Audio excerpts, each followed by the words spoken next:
The review today is going to be less of a review and more of an appeal, because I don't think I'm going to have anything particularly interesting to add to the conversation about this book because I'm talking about Pride and Prejudice by Jane Austen.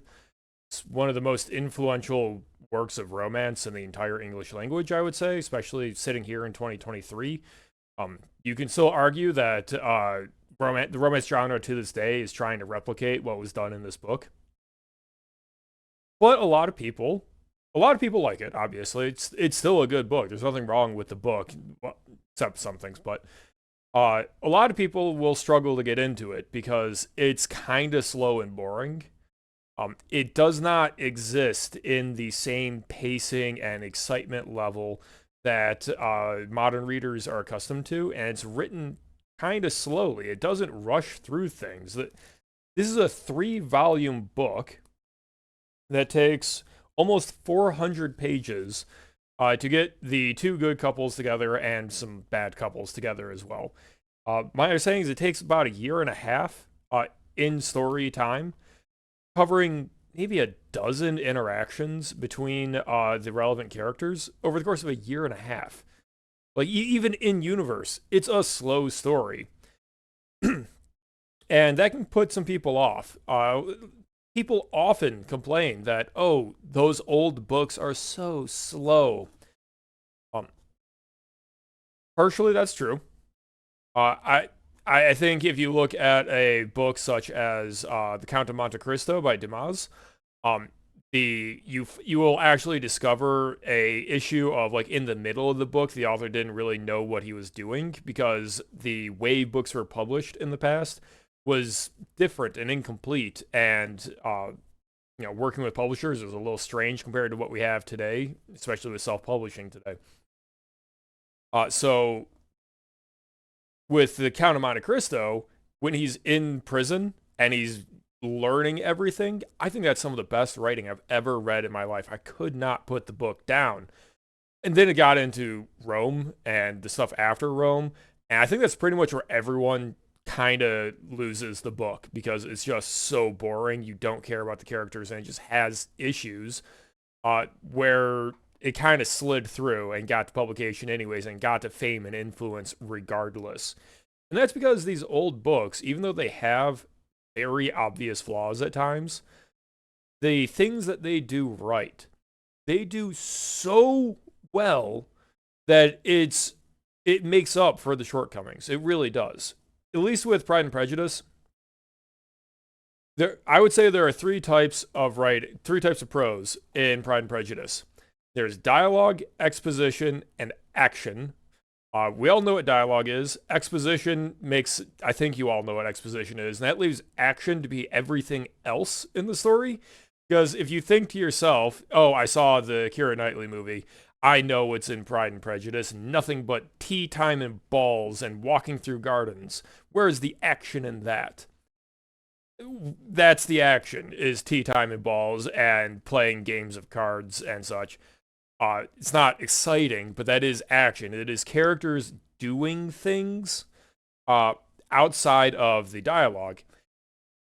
I think the dialogue is some of the best I've read, depending on the characters. And I think the exposition is acceptable. It's part of the older storytelling style before the influence of movies really took over. It's the action scenes in Pride and Prejudice that are miserable, utterly miserable to read through. I I cannot recommend the book without that warning.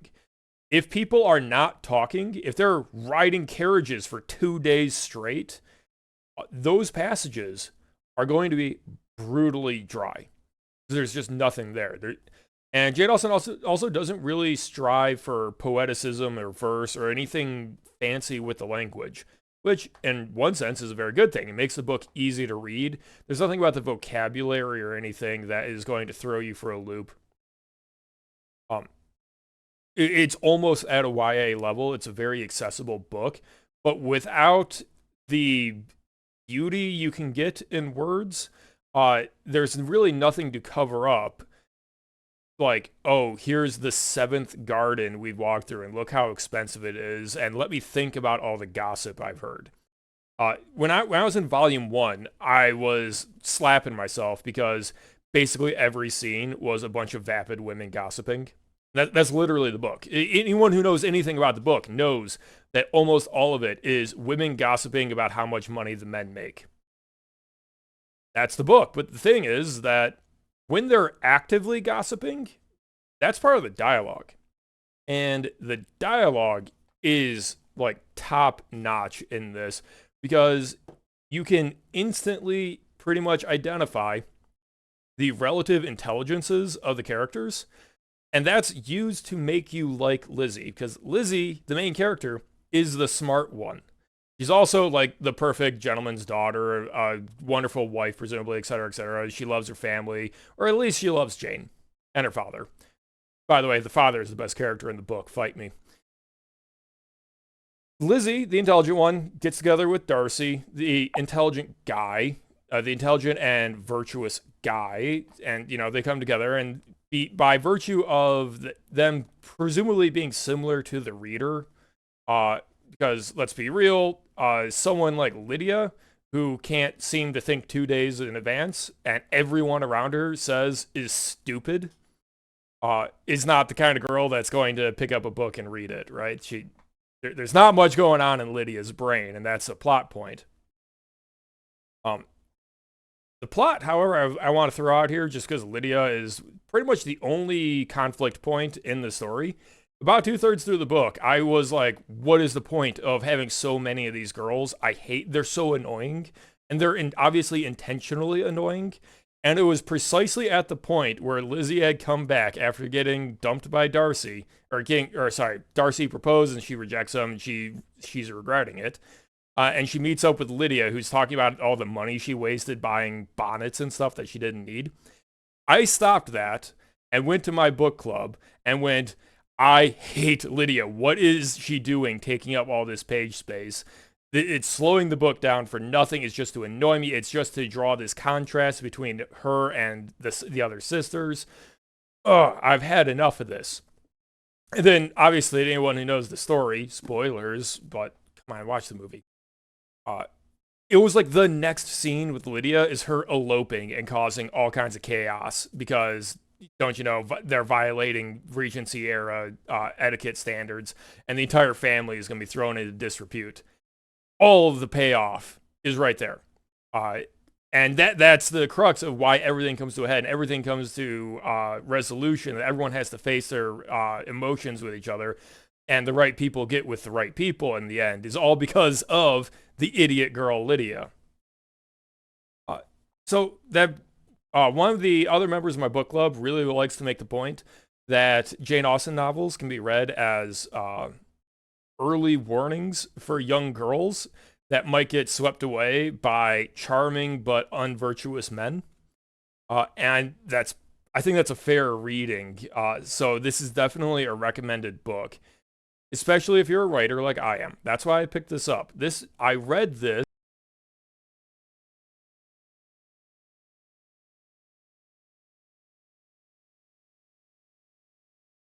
So I read Pride and Prejudice as a study point because I knew that it had done something to capture the minds of readers for 2 centuries almost. I forget when this was written.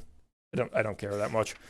I read it as study, and I latched onto the dialogue because that's where the writing shines, is when characters are talking in polite subtext, and you can see who is able to pick apart the subtext correctly and who is barging in making false assumptions because of it. And you get these fantastic bonding moments. Like that is the entire premise of why Lizzie and Darcy start liking each other. It's because they're able to talk on the same wavelength, and you can see that in the page. And you also get these just fantastic reversals of like dry seriousness coming out of the father, Mr. Bennet. Perfect stuff. And I genuinely think that it makes up for how dry everything else in the book is. Push through it is my recommendation. Don't let yourself get hung up on, oh, it's an old book, it's slow. Some of the best literature, flawed as it may be, is going to be old books. Just because they don't stick around if they're not good. We may have this weird perspective that only a few people had the resources to actually write a good story and get it published back in the day. No, we had the printing press for several centuries. Cheap entertainment books were just an evolution of stage plays and of, storytelling tradition beyond the oral tradition and all that. People didn't like discover how to tell a story just recently. What has happened is we have discarded all the bad books and we keep the ones that keep resonating with people and keep having an influence. And even in 2023, hundreds of years later, you can read this and you can still empathize with the characters. You understand their struggles. You feel for them when you get these revelations of true character and you see the misunderstandings and how good people can make wrong actions because of limited information. Those are eternal human problems, which keeps the book relevant. And it's also, when it gets this old, becomes a historical study. So there's an argument to read it even on just those grounds of this is what's driving all the current fiction that's derived from it, because that is the storytelling tradition, is everything has influences going back to the earliest myths if we really want to stretch ourselves. Yes, there's changes and innovations along the way, and that's why you want to grab these sort of watershed change books and read them out of, in my opinion, intellectual curiosity is a great reason to read these kinds of books. And you can at least tell yourself that when you're reading about yet another walk through a garden where they are sort of politely talking to each other, but also not so politely telling people to buzz off. It's slow, push through it. It's worth doing. Don't just read the imitations that kind of cleaned up the errors. You can read those, of course, but don't just read them. I recommend Pride and Prejudice, but like I said, it's Pride and Prejudice. Like, you've already heard of this book. What am I going to say? What have I said that could possibly have changed your mind? Except, if you're a writer, it'll help you write. Without a doubt. It'll give you context to other books you've read. And training yourself to be a bit more patient with what you're reading will open up more frontiers for what you can read that's also out there that may have other fantastically good aspects to them. And you can check that out in the future, maybe. So like I said, this isn't really a review. I'm just saying you should read it because it's a damn good book. And I liked it, even though it's a romance and I'm a science fiction author. So, bit of an odd video, I guess. You should definitely still drop a sub because I'm going to be putting up more content like this. I want to start talking more about detective series again. I just read the Los Angeles BB murder cases from the Death Note series, and I'm trying to figure out how I can talk about that without ruining the book. So, yeah, expect some more from me. And leave a comment below about your favorite copy of Jane Austen in the modern day. Let me know.